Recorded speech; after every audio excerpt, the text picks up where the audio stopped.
¿Qué tal? ¿Cómo están? Nos volvemos a reunir este domingo alrededor de la palabra de Dios. Tenemos cerca seguramente nuestra Biblia, vamos a abrir nuestra Biblia en Mateo capítulo 13, Evangelio según San Mateo capítulo 13, y vamos a leer los versículos 31 y 32. Evangelio según San Mateo capítulo 13, versículos 31 y 32. Otra parábola les refirió diciendo: el reino de los cielos es semejante al grano de mostaza, que un hombre tomó y sembró en su campo, el cual, a la verdad, es la más pequeña de todas las semillas, pero cuando ha crecido, es la mayor de las hortalizas, y se hace árbol, de tal manera que vienen las aves del cielo y hacen nidos en sus ramas. Bueno, Jesús comenzó su ministerio con las palabras: arrepentíos porque el reino de los cielos o el reino de Dios se ha acercado. Ustedes saben que el ministerio de Jesús tiene varias partes. La primera parte, él no había hablado por parábolas, pero hay un momento en que se sienta frente al mar y comienza a hablar por parábolas.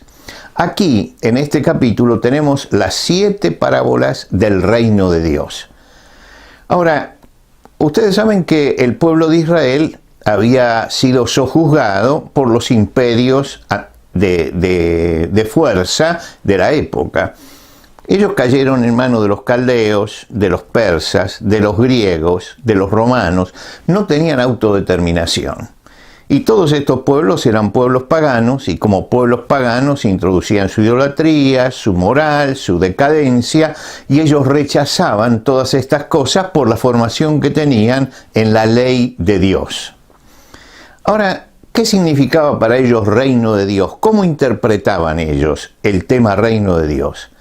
Ellos decían: va a llegar un momento que va a venir el Mesías, el enviado de Dios, y él va a vencer a todos estos pueblos que nos sojuzgan, van a echar a los romanos y nosotros vamos a tener un autogobierno nuevamente. Quiere decir que el reino de Dios ellos lo interpretaban humanamente y políticamente.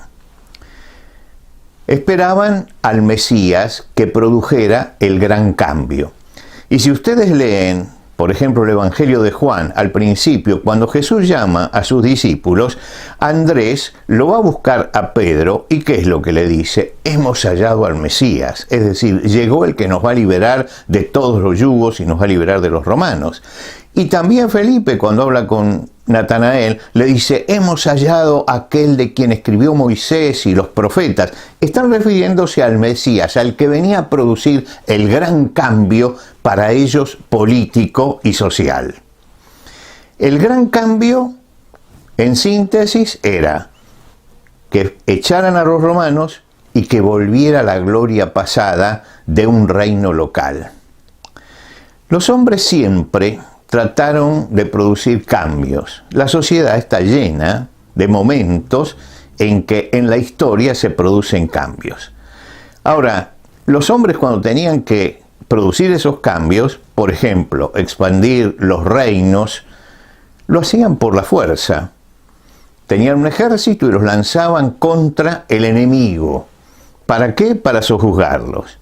Quiere decir que los cambios que producen los hombres siempre están relacionados con la opresión, con la violencia, con la guerra. La opresión, el fuerte sometiendo al débil, la violencia física o verbal, y también la guerra, el descontrol total y la muerte del enemigo, el aniquilamiento del enemigo. Ahora, en la Biblia aparecen 2 métodos. El método de los hombres, y el método de los hombres es este: fuerza, violencia y guerra. Es la metodología de la muerte. Y por el otro lado, el método de Dios, que es la metodología de la vida. Dios desecha las fuerzas de las armas, la presión de las masas, la destrucción del enemigo. Eso no está dentro de los cálculos de Dios. No es un método nuevo lo que enseña Jesús.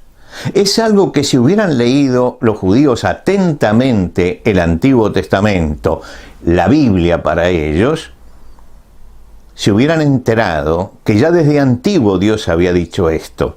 El profeta Zacarías dice, no con ejército ni con fuerza, sino con mi espíritu, ha dicho el Señor de los ejércitos. Es decir, está hablando de la parte espiritual, un cambio espiritual. Al principio, este cambio es un cambio generador, pero que empieza por adentro, por la persona. Y Jesús trató de ilustrar esto justamente en las primeras parábolas, que el reino de Dios era un reino espiritual. Porque ¿cómo se generaba el reino de Dios? Plantando una semilla en el corazón de los hombres, tratando de que la mala hierba no creciera. Es decir, siempre Jesús centraba el hecho no en la violencia física para tomar el poder, sino en el cambio que había que hacer en el corazón de los hombres. Y por eso la primera parábola es la parábola del sembrador, donde el sembrador siembra buscando que la buena tierra reciba la buena semilla y germine. Y por supuesto también aparece la parábola del trigo y la cizaña, donde los hijos del reino, los hijos de Dios, siembran la buena semilla y está el enemigo sembrando la cizaña. Y eso ha pasado siempre. Ahora, la parábola que tenemos nosotros aquí delante habla también de esa siembra. Esa siembra es de una semilla muy pequeña. Esa semilla pequeña, pequeñísima, es el grano de mostaza.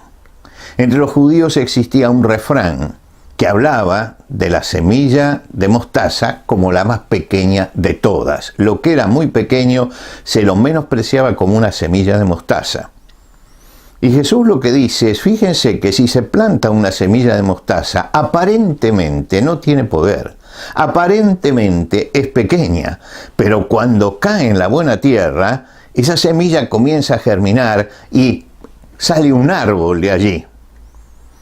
Y Jesús dice, eso es el reino de Dios. Una semilla que tiene que llegar al corazón de los hombres y que tiene que germinar como un árbol, dentro, dándole vida. Y esa vida es lo que necesitamos para que haya verdaderos cambios.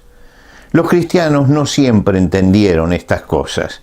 Y se escribieron entonces páginas muy oscuras en la historia de la humanidad. Todos recordamos las cruzadas que querían reconquistar el Santo Sepulcro y se imponían por la violencia, o los tribunales de la Inquisición.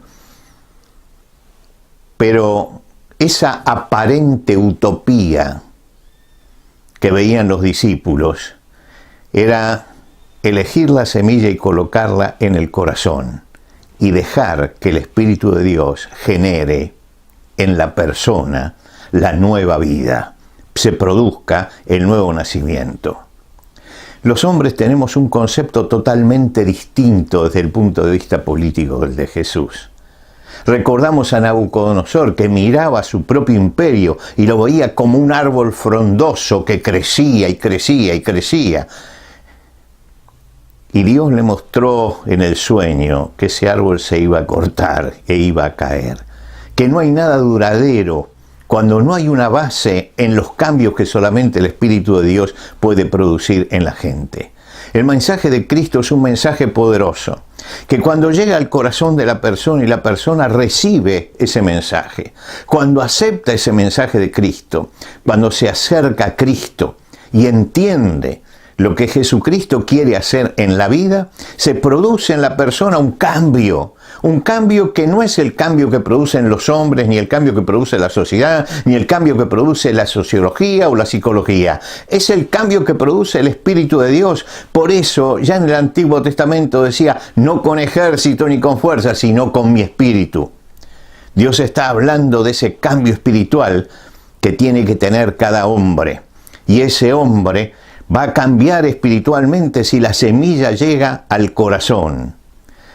No nos cansemos de sembrar la buena semilla. No nos cansemos de sembrar la palabra que Jesucristo enseñó, porque esa palabra es la única que cambia el corazón de las personas.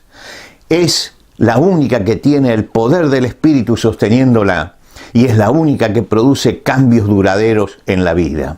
Por eso, cada cristiano tiene la responsabilidad y la obligación de ser un mensajero de la semilla. Y así como el sembrador sembraba su semilla y caía en cualquier parte, y el sembrador no se preocupaba por esto, en todos los lugares, en algún lugar va a fructificar.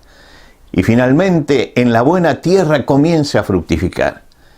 El sembrador no tiene que preocuparse por la cosecha es un asunto de Dios. Tiene que preocuparse por la siembra. Y lo que Dios nos dice es: sembremos, porque la pequeña semilla, cuando encuentra la buena tierra, produce el reino de Dios. Hoy el reino de Jesucristo está extendido en todo el mundo. Hay cristianos donde usted vaya. Hay gente renovada por Jesucristo allí donde usted los busque. Porque el Espíritu Santo hace esa obra. No es con ejército ni con fuerza, sino con el Espíritu de Dios, que es el que produce el cambio interior. Por eso, la buena semilla nosotros la conocemos, entonces sembrémosla, porque esa semilla puede producir los cambios que tanto necesitamos.